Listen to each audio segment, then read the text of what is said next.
We've heard today that we have that unity in the Democratic Party. Once again, the primary is over, and now we've got our nominee. And I know all of you all have been waiting to hear from our nominee. And Bruce, I pledge to you that my full support from now until November, and we're going to ditch Mitch once and for all with Bruce Lunsford.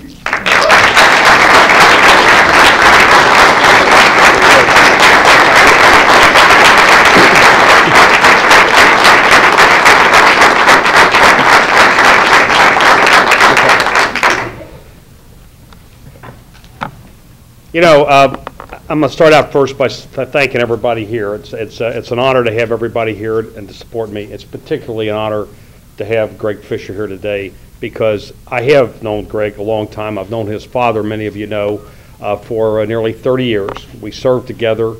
With John Y. Brown, and several years ago, the Catholic Salute to Alumni honored his father.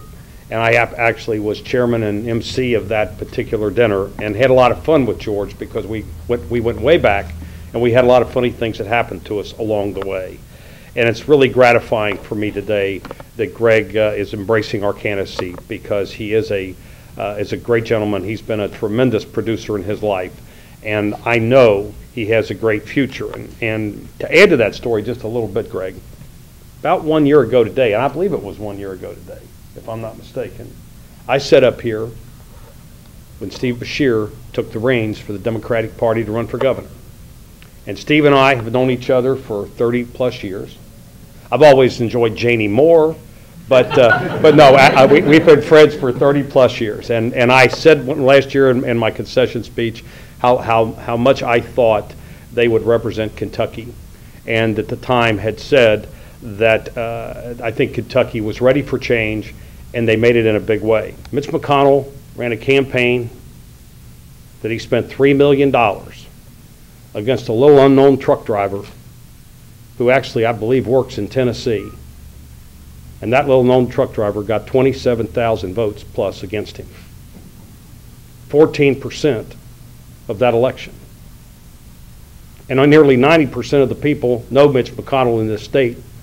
So that's 27,000 that at least I have as a base of the Republican Party.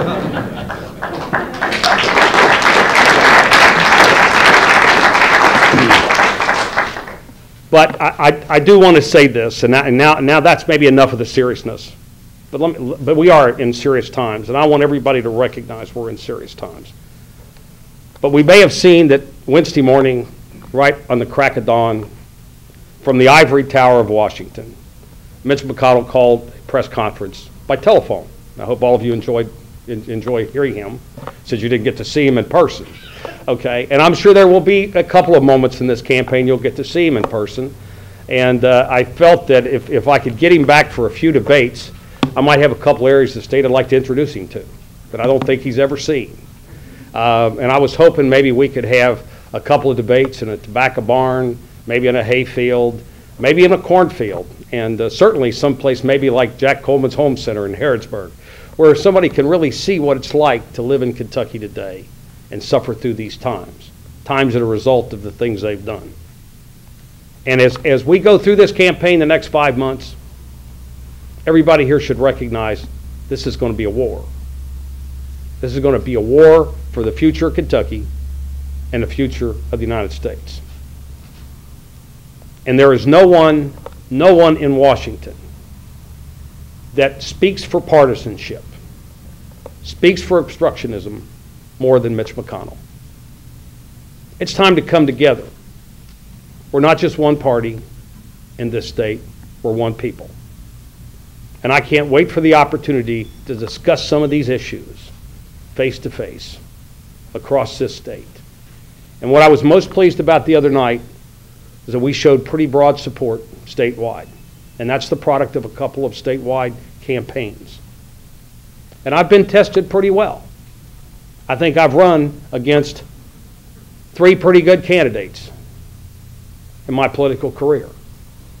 I ran against Ben Chandler, who is probably the most popular, let's say, put it this way, the most difficult Democrat right now in the state of Kentucky to beat, and one of our most popular. I ran against a governor that had I don't know, 18 years, I guess, of being a political official, I mean, being a governmental official, and many years of being involved in politics in our Honorable Steve Beshear. And then I got to run against a bright newcomer to the Democratic Party, who I believe has a great future if he decides to stay in the game.